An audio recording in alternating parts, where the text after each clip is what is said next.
call this meeting of the Judiciary Committee to order. Chair recognizes a quorum.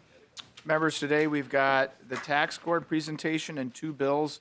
My bill, the Revisor's bill, and House File 861, the MNLARS bill.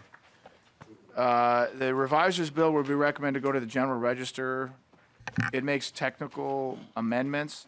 And you know, in my day, we always gave the Revisor's bill to a freshman. And I don't know how it happened where we started giving it to the chair. But did that happen with you, Chair Scott? Did you get the Revisor's bill? Yep. Okay, so somewhere between 2003 and 2015, we started giving bills to chair. I assume that means some freshman screwed it up at some point.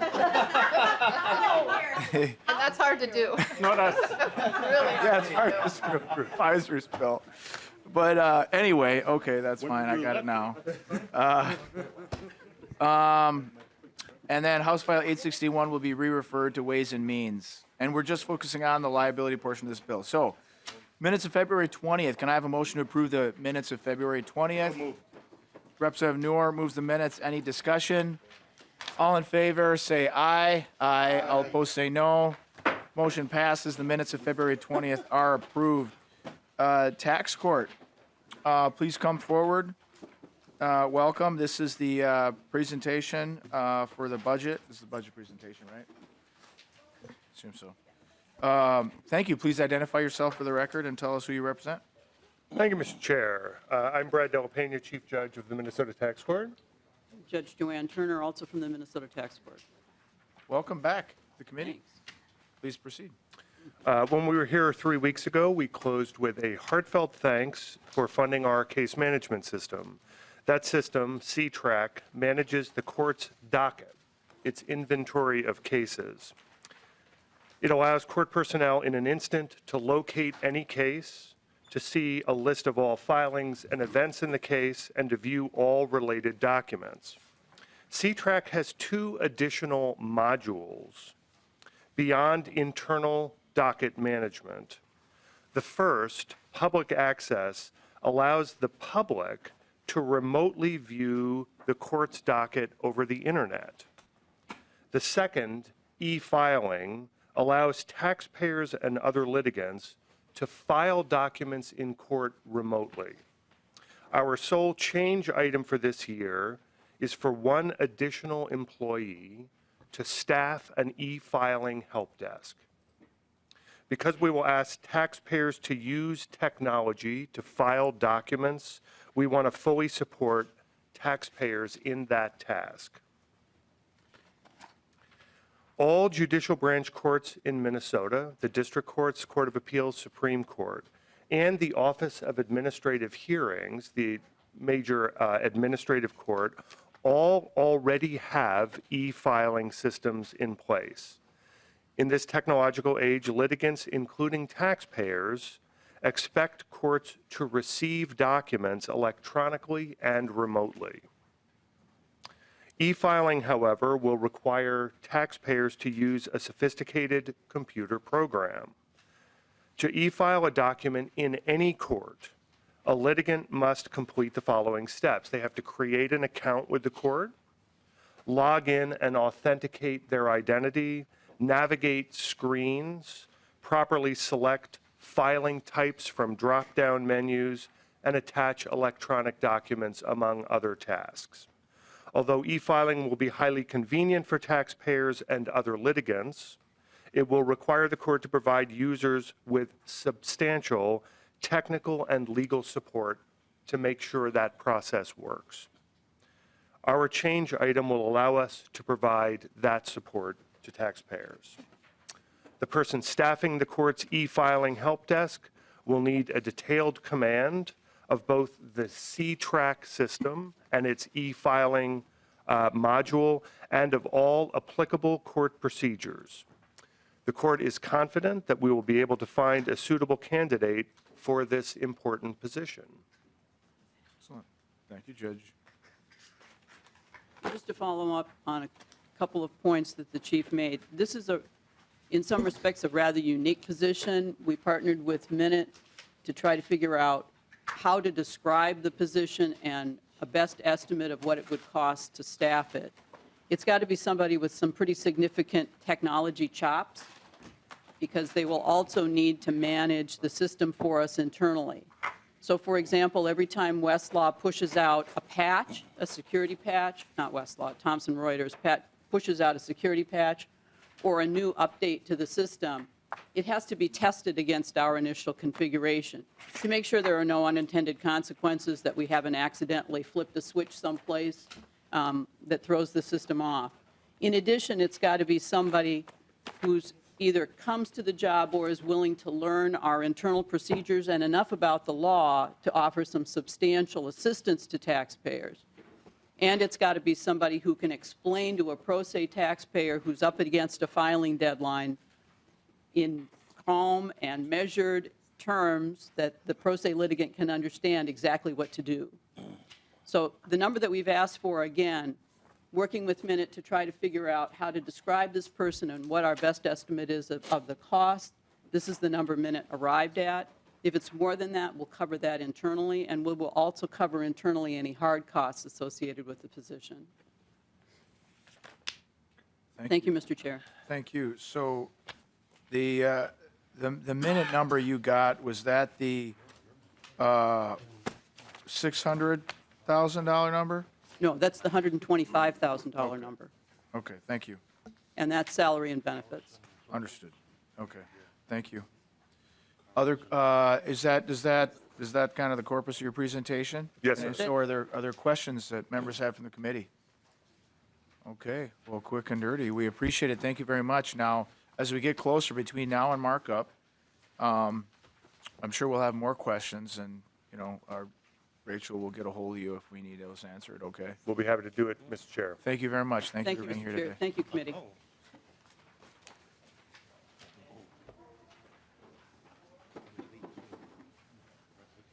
Okay. I guess we're going to do the revisor's bill next, so I'll just go up there. Do you want to take the helm? Or you have the cons?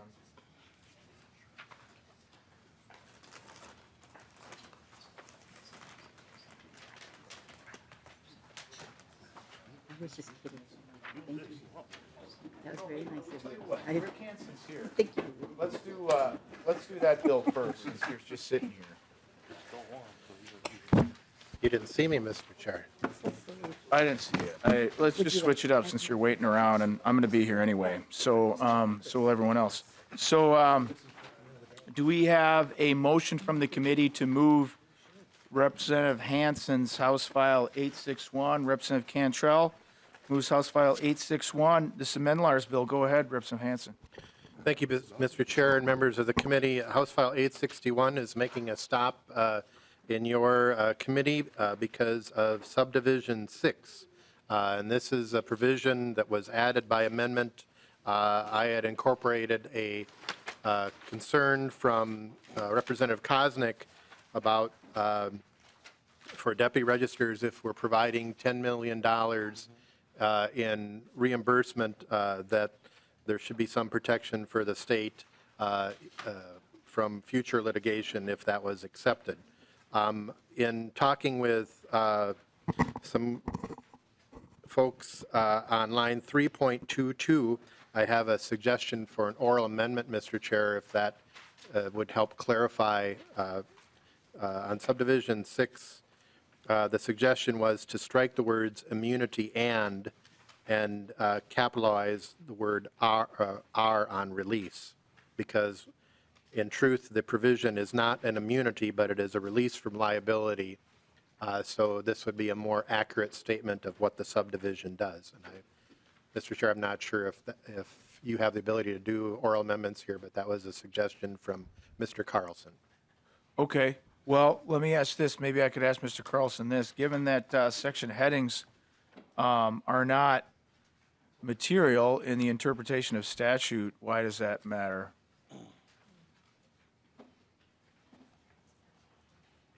Mr. Chairman and members, Joel Carlson with the Minnesota Association for Justice. Just for the record, I have no dog in this fight. I don't want to be involved in the MNLARS discussion, and I'm trying to decide, and Representative Scott said, whatever I'm for, she's against. And so I got to figure out how I'm going to say this, how I say this morning.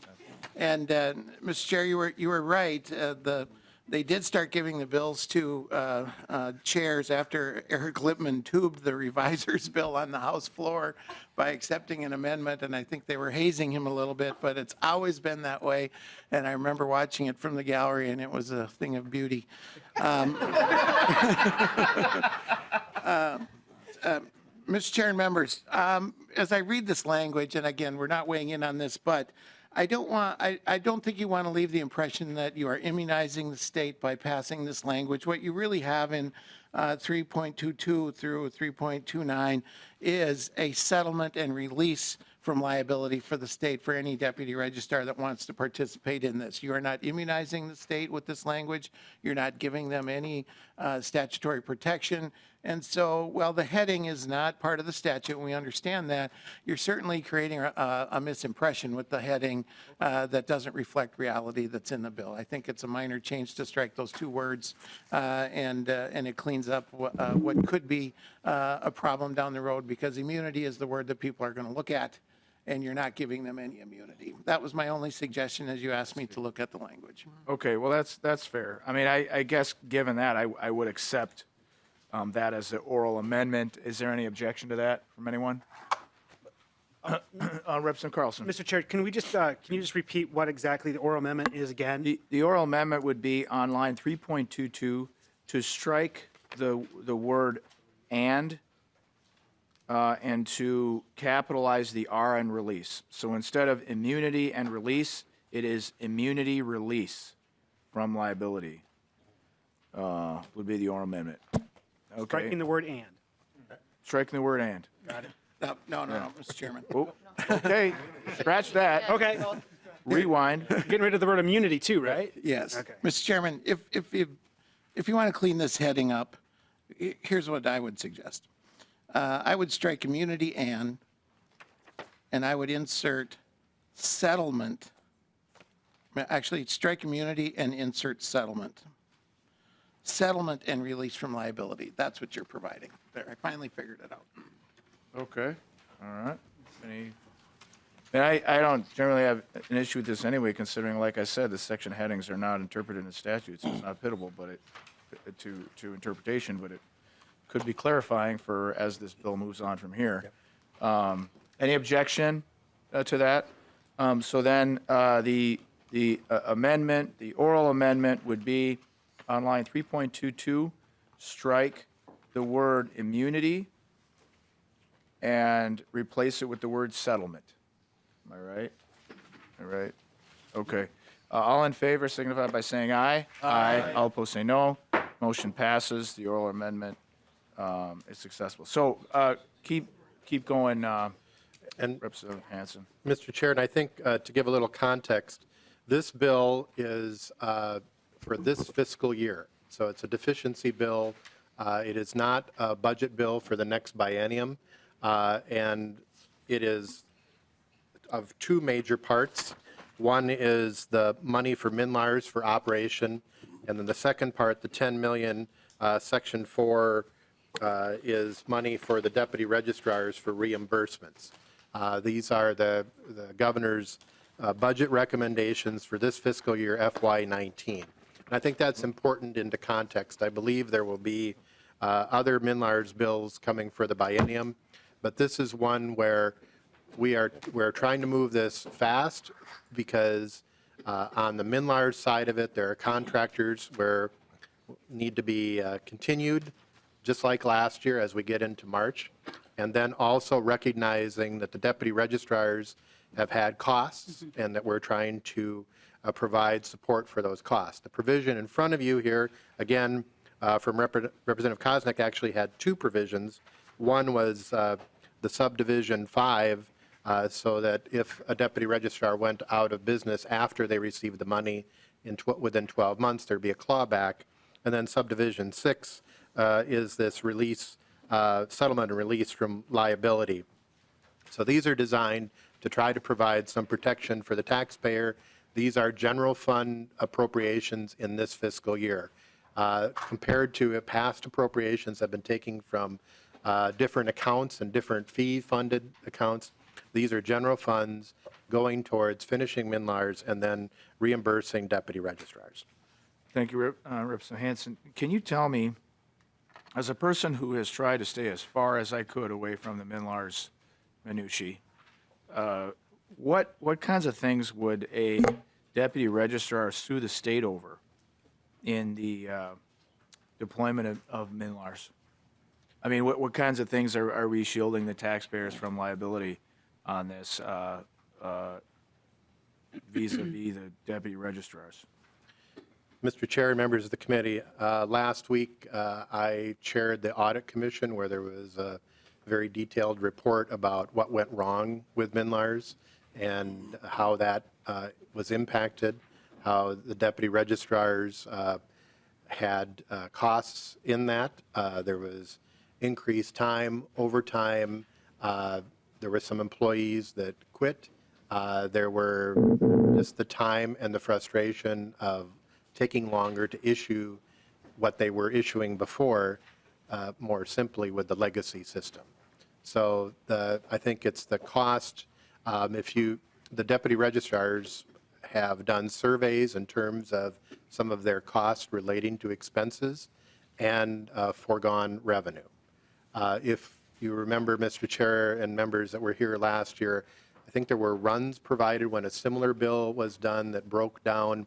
The formula that you will see in the bill for the deputy registrars has a 10% dollar amount to all deputy registrars, and then then the bill has a 45% of the calculation is on the transactions that occurred during the MNLARS disaster, and then there's 45% based on the transactions prior to the implementation of MNLARS. So that you can see, based on the volume for the deputy registrars, their costs, what they were doing before on transactions, what they were doing after, and that's the calculation. I actually took the GOP calculation from last year that was on the fee-based system, and we haven't got the runs yet for this 10 million, but I hope to have that by the time we get to the floor. Okay, all right. Before I ask my next question of you, Representative Hansen, are there any deputy registrars here or any representatives of the deputy registrar? I forgot who the lobbyist is for the deputy registrar now. What was it? Mr. Hurst? Okay, this Hurst. And ideally also, I don't know if there is an actual representative of the deputy registrars here. I know they've been active in past years lobbying on stuff that they themselves. Mr. Please introduce yourself for the record. Mr. Chairman, members of the committee, my name is Tony Quillis, and I have the honor and privilege of representing the deputy registers, the private deputy registers. There are differences between the public deputy registers and the private deputy registers. We've been working very closely with Representative Hansen, who's been doing a great job of involving us and working through this. As he has stated, a lot of this is duplicative language from last year, Mr. Chairman. Okay, so Mr. Quillis, what kinds of things would your clients want to sue the state over if we screwed up? Mr. Chairman, I'd have to defer to my client and get back to you on that before I'd make any comments on the record. I'm not familiar with that. That came on as an amendment in the last committee in transportation. And I'd have to check with my clients, but I'm not sure exactly what the intricate details of a lawsuit would look like, and I apologize for that. Okay, well, Mr. Quillis, we're removing your client's ability to gain compensation. So, do your clients have no issue with this waiver in moving forward? Mr. Chairman, I'd like to go back and check with them exactly to see what that is. Like I said, as this process is ongoing, this debate has been going on now for a year and a half, and there has been different approaches to it. And as we move forward, I'd like to go back and check with them. I have not had in-depth discussions since Tuesday, when this amendment was offered. Okay. All right, fair enough. I got one last question then. Why is it that I can get my car tabs online and everything, or mail it in, but when I gotta do my motorcycle or my ATV, I gotta show up over at Sears? Mr. Chairman, I'd love to have an in-depth conversation with you offline. I have a personalized plate on a new vehicle that I still have not received. So I can try and figure out why we can do motorcycles and why we can do cars, cars online, but not motorcycles and trailers? Yes, motorcycle. I'm sure there's a reason behind it, Mr. Chairman, and hopefully as we make this transition, it might be easier, but I can't comment on that. Just curious. Just kind of weird. Okay, thanks. Any other questions for Mr. Quillis here? Chair Scott? Thank you, Mr. Chair. I don't know if this is definitely, well, let me ask you this, Mr. Chair. Are you planning to ask member questions? I don't know that my question's directed to Mr. Quillis. Yeah, we're going to have Okay. more. Any other member questions for Mr. Quillis? Okay, thank you very for being here for Mr. Quillis. Go ahead, Chair Scott. What's your other Thank you, question? Mr. Chair. And I do have an amendment that would possibly remove that language. And I really am not sure what to do in this situation because we don't know where the registrars are on this issue. And I'd kind of like to hear from House Research as to if we do this down the road, because this MNLARS thing isn't over yet. And so we don't know if the registrars are going to be further harmed in any way. We just don't know that. And so I'd like to know if we do this piece with this the change in language, if they're going to be able to have any course of action in the future if they're further harmed, or what exactly this language limits them to. Well, so okay, so are you asking that to research? Yes, I am. Go ahead, Mr. Robinson. Mr. Chair, Representative Scott, the bill is limited, the release from liability in subdivision 6 of the bill, there on page 3, is limited to the development and deployment of MNLARS. So it's a release from liability for any injury suffered due to the development and deployment of the MNLARS system. Subsequent damage down the line after development and deployment isn't covered in subdivision 6. Mr. Chair? Chair Scott. Thank you, Mr. Chair. Well, it's not fully developed yet, so we're not to the point yet of knowing if they're going to have further harm done to them or not through this process, because it very well could be. We don't have a crystal ball to know that. And so I'm interested in what other members of the committee think about this, if it's a good idea or a bad idea. And yeah, I'm kind of at not knowing what to do here because we haven't heard from them, from the private registrars, and I'm just not sure what this does. Well, Madam Chair, Chair Scott, I know what you're saying, and that was kind of a question I had too. I will say this: the piece that I struggled with was, yeah, without any crystal ball. Mr. Quillis was here. He represents them. He's like, well, I don't know. As far as I'm concerned, this is the public hearing on it. This is their opportunity to come and weigh in and say, we got major issues.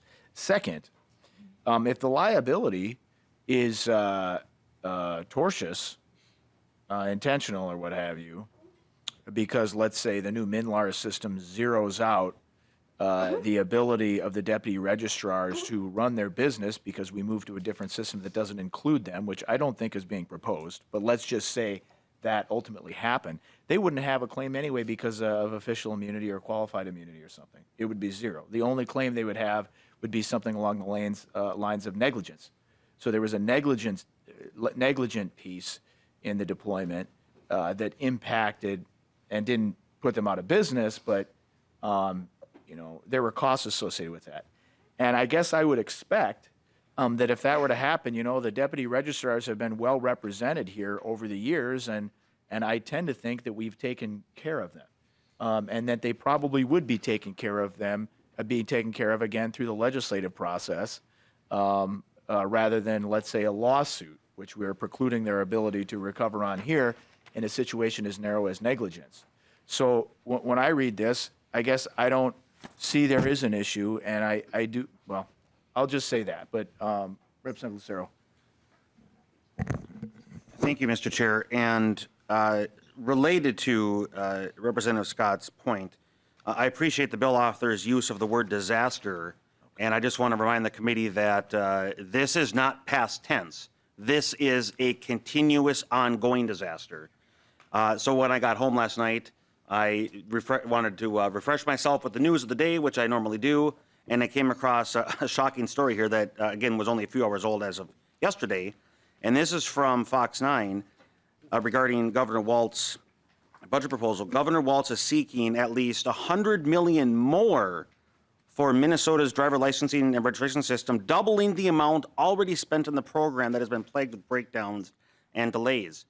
And then I went over to the Pioneer Press, and the line here says, for perspective, the state originally hired a private contractor for $46 million. This is that decade ago.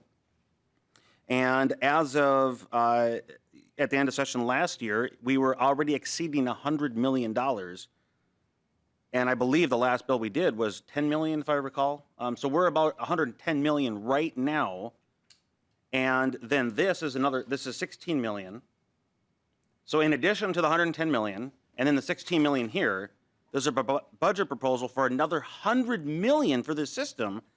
And in part of that, it says, to operate it for 2 years, hire staff, reimburse. So here's my point. Does the point relate to this liability section?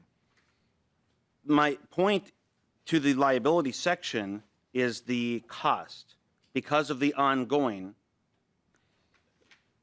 The concern for me, as was articulated by the bill author, that there have been these problems, and some, I believe one deputy registrar already has gone out of business. And so, because it's an ongoing disaster, to echo what Peggy Scott or Representative Scott said, I have concern about limiting liability. We need to make them whole, but we don't know what further is going to be because the development is still going on. We still have other pieces of MNLARS that need to happen, and the deployment of those that new development still has to go out. And so we do not know. So I echo the concerns, and I'm very concerned about the bill overall and the cost of MNLARS. So thank you, Mr. Chair. Okay, absolutely, Representative Lucero. Representative Hansen will go to you, but I will say, how many committees is this going through, Representative Hansen? It was in transportation, Mr. Chair. It was in transportation. It is in your committee. It'll go to Ways and Means next, and then to the floor. Okay, so, and I know it's been in multiple other committees in previous years. And, because of that, the major part of this is I don't know which you sit on transportation, but as far as I'm concerned, the whole back and forth over are we whistling past the graveyard or dumping money down a rat hole? I think that's a transportation argument. Representative Hansen. Thank you, Mr. Chair, and I think this would help answer questions for Representative Scott. I mentioned this as a deficiency bill. So, and if you look on lines 3.23, it is for the creation or payment of reimbursement grants under this section. So this is session law that hopefully we can get passed quickly so that we can get dollars out to the deputy registrars and that we can get the dollars to MNLARS. So it is an FY19 deficiency payment. It is for grants under this section. I am not carrying the ongoing budget request for MNLARS. I have been dealing with MNLARS because I got on that technology committee that, where's Baker? Representative Baker. And so, and I have lived this drama for a year and a half. And I think it's the right thing to do to get the money out to the deputy registrars. I think we want to do that in a fiscally responsible way.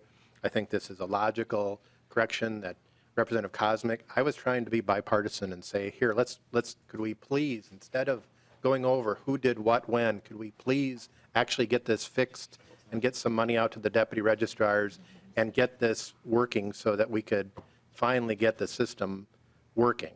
So what's in front of you is a deficiency bill for this fiscal year, the grants that would be applied if they apply for them, whatever they do in the additional budget, that can be hashed out in the budget process. I will be over in environment working on my stuff. But I'm asking for your support. I think we can have that debate, but it's a good protection. I think Representative Koznick is here, and I just want to acknowledge that I think these were good ideas, and so I tried to incorporate them. Representative Muller. Thank you, Mr. Chair and Representative Hansen. So I just want to make sure I'm understanding right. The release from liability in subdivision 6 that we're talking about only applies to this grant money for the years that it's provided. It doesn't refer to any release for future payments that might come out of the MNLARS issue. Representative Hansen. Correct. Okay. Representative Lucero. Thank you, Mr. Chair. Just a quick comment regarding subdivision 5, since it was referenced. And that is, I have some concern in regards to a clawback, and my thinking on this is, imagine the deputy registers that have been under strain now for the last year and a half, 2 years, roughly, and they're having to absorb these additional costs. And even after this passes, and if one of them, let's say, goes out of business, but it can be directly attributable to the strain that they've been enduring for the last couple of years, I'm not sure that it's correct that we should claw back something, because they will have already lost potentially a couple $100,000 as a, again, direct result of this. So anyway, just put that out there for thought regarding subdivision 5. I appreciate that, Representative Lucero. I would hearken to the sage legal axiom that you can't get blood out of a turnip, so I don't know how you're going to get money back from after they go out of business. But Representative Carlson. Thank you, Mr. Chair. Just a comment in that, tying the funding for MNLARS, which all of us are well aware of its deficiencies, but tying it to the reimbursement for the deputy registers is a good thing. I think this is their best chance of getting their money back, so I'm supportive. Any other questions for Representative Hansen on subdivision 6? Chair Johnson. Chair Lesch, just a couple quick things. One, I've been trying to follow this bill. I know it was just this section was just amended onto it on, I believe, Tuesday. And before that, I don't know if subdivision 6 was even on the bill. So I'm just wondering, because we had talked about if the private deputy registers even know about this yet, I'm just wondering how long this section has been attached to this bill, so they would even had an opportunity to be down here today to talk about it. Representative Hansen. Mr. Chair, the deputy registrars testified during the transportation hearing where it was added. Good. And that was noticed, and it was posted on Monday. Who said that? I believe we had that testimony. Yep. And then we also talked about it. I had 3 bills. I had a deputy registrar reimbursement bill the week before, and we raised the issue. And that's where Representative Koznick first brought the idea up. So it was aired in that discussion. And I'm just trying to remember if I had Representative Koznick, did Mr. Hurst testify? So, yep. Okay. Chair Johnson.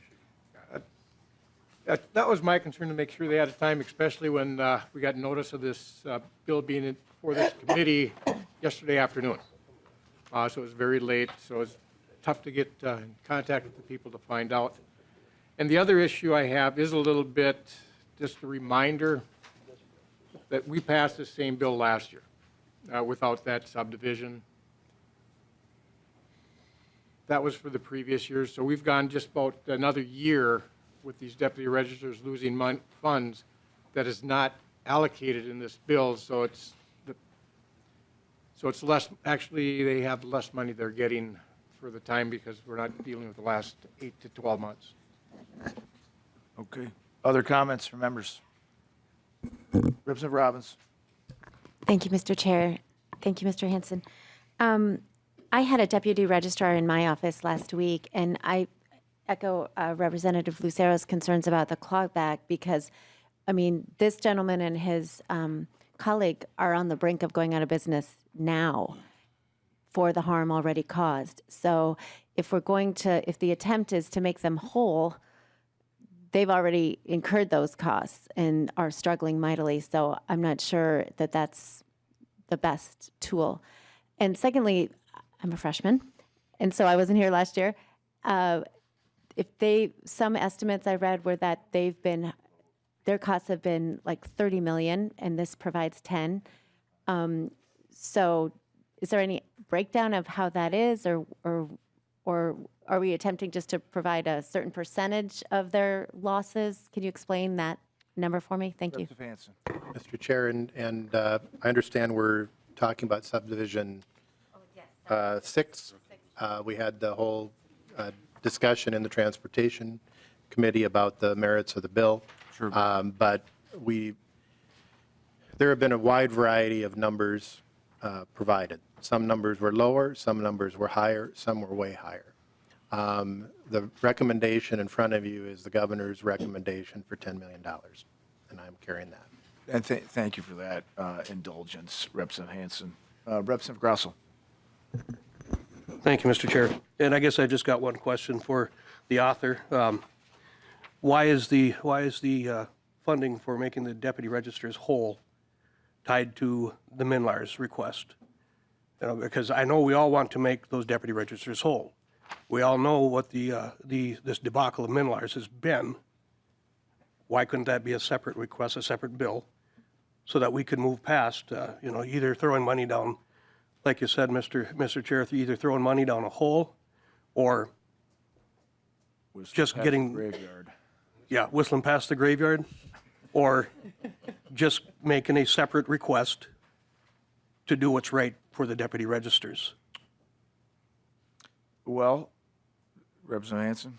Mr. Chair, if the money doesn't come from MNLARS, then all activity stops. You have to pay people to do the work, and so that's going to impact the deputy registrars, and we'll be right back to where. That's what happened last year when we only did, we delayed the implementation of the dollars in March, and contractors left, and they had to start over with new people, and that had an impact, and that delayed the upgrades to MNLARS, which then caused more frustration for deputy registrars, but also more frustration for Minnesotans.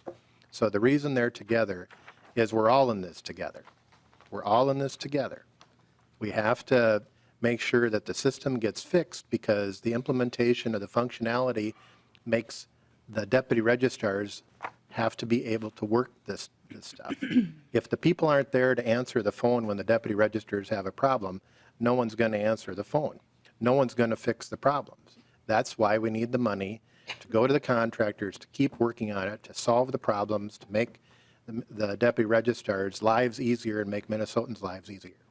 Thank you, Representative Hansen. And members, I permitted a certain measure of latitude on this that it went beyond subdivision 6, just because some folks don't sit on transportation, but you'll have opportunities to bring these questions up on the floor as well, too. Our job here in committee is to craft this legislation as it relates to the liability section. Are there any other questions that relate? One second. Well, has she offered? Are you going to offer your amendment? I was raising my hand just to let you know that I'm not going to offer the amendment, Mr. Chair. And I have some degree of comfort that if the deputy registrars incur further loss and further hardship on an ongoing basis with MNLARS, that we can come back as a legislature and, once again, hopefully make them whole. So I just wanted to get that on the record as well. Okay, thank you. And that is my hope and expectation as well, Representative Hansen. I know that's not, your bill necessarily, but these folks do a lot of work. They're family-run businesses, and I think because of that, they've been well represented up here in the past, and we've tried to do our best to take care of them. Whether they say we have or not, I don't know, but I feel like the sense I've gotten that we tried is that we take it seriously because they do the critical work that we don't get done from, state employees technically, even though I can't mail in my motorcycle tabs and I got to show up. So I move that House File 861 as amended is oh wait, whose motion was that? That was Representative Cantrell's motion. Moves that House File 861 is re-referred to the Ways and Means Committee. All in favor signify by saying aye. Aye. All opposed say no. Motion passes. House File 861 as amended is referred to Ways and Means. Thank you, Representative Hansen. Thank you. Okay, so Revisor's bill, it's the thick one with all the tiny words. And Representative Mahler. Well, Jason to Texas 5:40 in the morning. And you have read it, haven't you?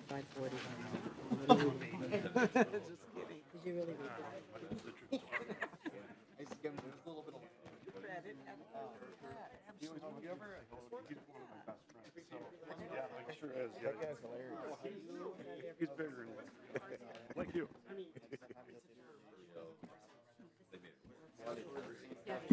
Madam Chair, I move that House File, what is it?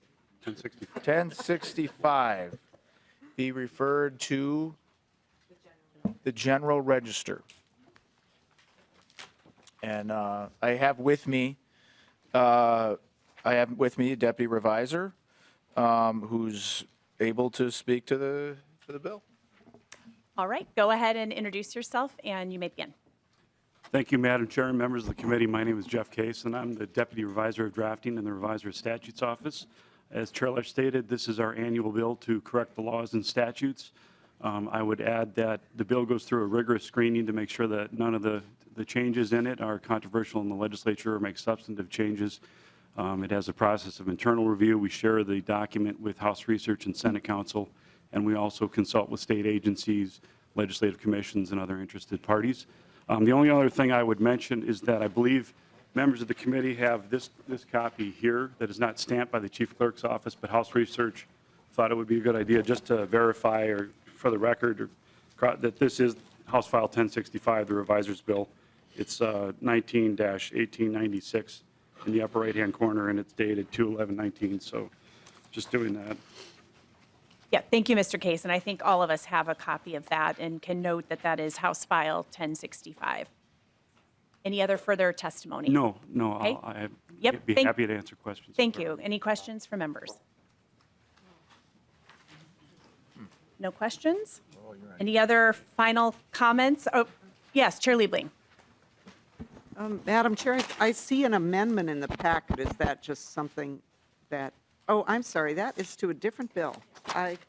Pardon me. We're not going to offer that, Madam Chair. Okay, any other questions? Nope. Any? Okay, definitely not. Any other comments, Representative Lesch? Appreciate your support. And, oh, wait, no, we're not quite done yet. Chair Liebling. Madam Chair, thanks for the indulgence. Sorry, Representative Lesch. I just wanted to take the opportunity to thank the Revisor's Office. You know, you guys, we were kind of joking over here about, have you read every word of this bill? Of course, none of us have, and we trust the Revisor, which has been, and Mr. Cos, thank you very much. I mean, you guys do great work, and we really appreciate it. We know that you work very hard. We know the Revisor's Office this session has been unbelievably busy trying to get all our bills jacketed and do all that hard work. And just so members know, you know, this has been, they are, as far as I've been here, have always been extremely trustworthy and have really done great work for this institution. So thank you. Thank you very much for that, Chair Liebling. Yes, thank you, Chair Liebling. That was a worthy comment. Is there anybody from the audience who wishes to testify? All right, seeing none, I renew the motion that House File 1065 be placed on the General Register. All those in favor of the motion say aye. Aye. Those opposed say nay. The motion prevails. Thank you very much. Yeah, Mr. Chair. All right, Chair Lesch, did you want to resume, or should we wrap it up? All right, with that, we are in adjournment. Our next meeting is Tuesday, February 26th. Meeting is adjourned.